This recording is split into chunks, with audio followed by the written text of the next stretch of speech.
Nyene ubuhinga Banki Nkuru y'Igihugu yari imaze igihe iriko irashiraho kandi n'ubuhinga nyaruka kandi bukingiwe kandi bwizewe. Rero ahanini ubwo buhinga bugiye kuzanira akarusho kanini abenegihugu, kuko kare umwenegihugu yahora aba afise amahera kuri konte, ugasanga bisaba yuko kugira arihe uyundi bisaba yuko aja gutonda imirongo kuri banki yiwe cyangwa kuri microfinance yiwe, cyangwa ugasanga n'amahera afise muri bwabo hinga bwo kurana biciye muri telefone, atari umuntu wasangiye umuhora, ugasanga ntibikunda yuko ashobora guha uwundi. Rero ubu buhinga hanini ico buje gusahiriza umwenegihugu nuko umuntu ahafise konte hose uzosanga ashobora kuronkera amahera uyundi, canke akaja kureba ibidandazwa canke ama service yandi ahari hose.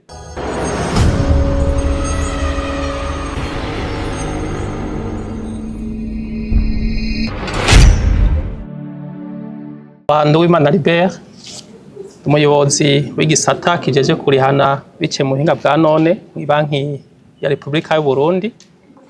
Uyu munsi ibanki ya Repubulika y'u Burundi yashikirije ku mugaragaro ubuhinga bwitwa Burundi Pay bwo kurihana biciye mu buhinga bwa none ukoresheje telefone. Ubuhinga ahanini ufasha umwenegihugu kugira ngo ashobore kuriha bimworoheye ahantu aba ariho hose, kandi akoresheje umuhora uwo ari wo wose canke ahantu afite konte yiwe hose, haba muri banke, muri microfinance canke muri ya mashirahamwe ajeje guhanahana amafaranga akoresheje ubuhinga bw'amatelefone. Rero ubu buhinga nk'uko mwabibonye ni ubuhinga Banki Nkuru y'Igihugu yari imaze igihe iriko irashiraho, kandi ni ubuhinga nyaruka kandi bukingiwe kandi bwizewe.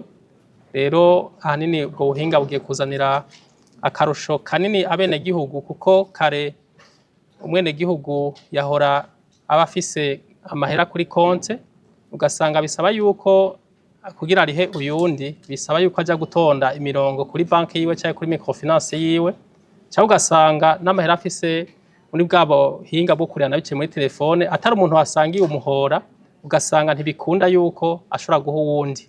Rero ubu buhinga hanini ico buje gusahiriza umwenegihugu nuko umuntu ahafise konte hose uzosanga ashobora kuronkera amahera uyundi, canke akaja kureba ibidandazwa canke ama service yandi ahari hose atagutama, kuko murabona yuko abenshi baja kurotira amafaranga ugasanga batonze imirongo amasaha n'amasaha, ugasanga bataye akazi, abandi nabo ugasanga bataye umwanya wo kuja mu kudandaza canke gukora ibindi by'ubuzima bwa misi yose. Rero hanini ubwo buhinga buje kuruhurira abenegihugu kugira ngo bashobore kuriha umwanya wose, atavyo kuvuga ngo ibanki cyangwa microfinance yugaye ngo ni saa 8 cyangwa saa 11 bamaze kugara.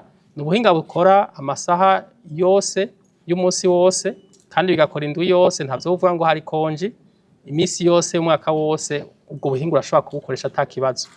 Rero umva yuko ari ubuhinga buje gufasha umwenegihugu kugira ngo ashobore kuriha cyangwa guhanahana amahera vyoroshe.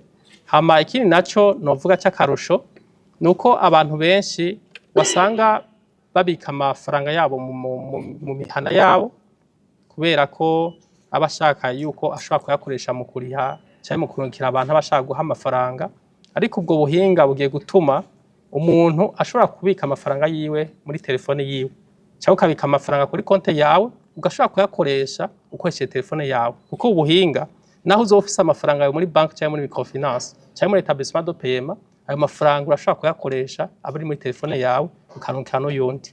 Nico nashaka kubashikiriza bijanye n'ubu buhinga bwa Burundi Pay Banki Nkuru y'Igihugu ihejeje gushikiriza abenegihugu kugira babukoreshe. Kandi nkuko mubizi ubuhinga twabusizeho mu ntumbero yo gushira mu ngiro ibyo Banki Nkuru y'Igihugu itegereza gukora bijanye n'amategeko ayigenga, kandi biri no mu ntumbero yo gushira mu ngiro irya mbona kazoza y'igihugu cifashe mu 2040, igihugu citembere mu 2060, aho ku ntumbero yayo y'umunani bisaba yuko urugero rw'abantu bakoresha ibi vyo guhanahana amafaranga canke byo kurihana rutegereza kuba rwashitse ku rugero rw'ibice 98 mu 2040 bigashika ku rugero rw'ibice 99 mu 2060.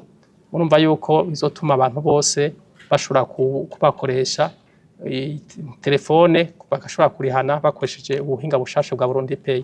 Burundi Pay n'ubuhinga nkuko nabivuze bwaswa ni banki ya Republika y'u Burundi butuma amabanki yose, ama microfinance yose, ama etablissement de paiement yose ashobora guhanahana amafaranga. Ariko ino munsi ubundi buhinga bwari busanzweho nk'akarorero nk'ibi amabanki basizeho cyangwa ama microfinance yabasizeho cyangwa amashirahamwe yo guhanahana amafaranga, nuko wasanga umuntu ubasangiye umuhora gusa, canke naho niwo uno mudasangiye umuhora kugira umuhereze amafaranga wasanga ari ibintu bizimvye cyane gose. Ariko kubera ivyo bibazo nyene usanga ubwo buhinga busanze buhari budashobora gutuma abadasangiye aho buguruje amakonti adashobora guhanahana amafaranga cyangwa badashobora kurihana. Ahanini navuga nti ubu buhinga n'ubuhinga novuga yuko ibanki nkuru yasizeho bwo gufasha guhuza amashirahamwe yose afasha abenegihugu kubika amafaranga yabo. Rero ahanini icyo novuga nuko muri ubu buhinga ibanki nkuru yasizeho nuko mu kiringo c'imyaka 3 ata mafaranga ibanki nkuru y'igihugu izokwaka amabanki cyangwa microfinance cyangwa amashirahamwe yo guhanahana amahera biciye muri telefone kugira ngo bifashe mu kubuzigama imyaka 3 yose. Urumva rero muri ico gihe bizofasha yuko abantu bakoresha ubwo buhinga uzosanga amafaranga bariha ku mahera bariko barihana cyangwa bariko barahanahana amafaranga usanga ari ku giciro gitoyi ugiranije n'ubundi buhinga. Rero nico nagomba kubasigurira yuko ubwo buhinga uzosanga buzimbutse. Kandi kiri naco ino munsi nk'umuntu ari mu buhinga buri muri banki yiwe canke muri microfinance yiwe wasanga abantu bashobora guhanahana ngaho honyene. Ariko kubera ko ubu buhinga ari ibanki nkuru y'igihugu yabusizeho kandi bugatuma ayo mabanki yose abari ashobora kubonana vyoroshe, urumva yuko bizotuma haba uhiganwa kwayo mashira hamwe amabanki na microfinance na etablissement de paiement kugira ngo umuntu ariko arabukoresha yoroherwe ageranije n'ahandi, kuko kare wasanga ari akantu kugaranye kuri umwe, ariko ubwo buhinga uje gutuma hanini bugabanya yuko umuntu atama. Kandi nkuko muri ko barabivuga tutavuze gusa igiciro canke ikiguzi cajya amafaranga umuntu amutwara muri telefone, murabona yuko iyo umuntu agiye gutonda mw'ibanki cyangwa ugasanga agiye gutonda muri microfinance cyagiye kurotira amafaranga ya kashe hari amahera bagutwara. Rero icyo nashaka kuvuga kuri iki naco nyene bizotuma umwanya umuntu yata ariko arafata bus ngo agiye kurotira amafaranga kuri banki cyangwa kuri microfinance yiwe, ugasanga barisha amahera ya bus, cyangwa ugasanga wafashe umwanya uratonze wari kuba wakoze ibindi ukunguka. Murumva n'ubwo ni ikintu kizotuma n'uburyo abantu basohora bugabanuka kugira ngo ushobore kuronka amahera yo kugira ngo ushobore kuriha umuntu cyangwa kurunkira umuntu. Ico ni ikintu nagomba kuvuga cy'akarusho kijanye no kugabanya ibiciro umuntu wasanga ari karakoresha kugira ngo ashobore kuronka kashe muri banki cyangwa muri microfinance. Ariko ubu buhinga nko nabibabwiye bizotuma naho uzoba uri muhira uzoshobora kurunkira umuntu wo mu yindi banki cyangwa muri microfinance cyangwa muri etablissement de paiement mudasangiye umurongo atakibazo naho buri muhira, cyangwa ukaja gusuma mu butike cyangwa ukaja gusuma mu isoko ugasanga nta kibazo. Hama nkuko mwavyumvise hari hasanzwe hariho ubundi buhinga buri mu bukoreshwa n'amabanki gusa, ariko ama microfinance cyangwa etablissement de paiement atakoresha. Ariko kubera ubu buhinga bushasha banki centrale yasahabona bizotuma naho nyene usanga abantu bashobora kororwa kuko bashobora kuriha, kuko nk'akarorero ngo ndabereke hariho nk'abantu bashobora kuja kuriha nk'ibidandazwa ugasanga ajanye nka sheke. Iyo sheke umuntu dandaza ajana kuri banki ugasanga nta mahera ariko hari bamwe bikika mukiza ugasanga vyabaye gutyo. Rero n'ubu buhinga bizotuma nk'umuntu azoja kugura ibintu uzosanga vyoroshe ku mahera yose ushaka kuri ibintu, nta novuga yuko ata limiti hari. Nimba uzogenda ukariha nk'ibintu vy'imiliyoni 50 cyangwa miliyoni 10 cyangwa 20 uhejeye kumuriha uzosubira uriha n'ayandi ku buryo uzovaho uhejeje kumuha amafaranga yayabonye, kandi kugira ngo amahera ashikira umuntu n'umwanya muto, ni nk'imisegonda itarengana 10 muri kumwe amafaranga yamaze kuyabona kuri konte yiwe.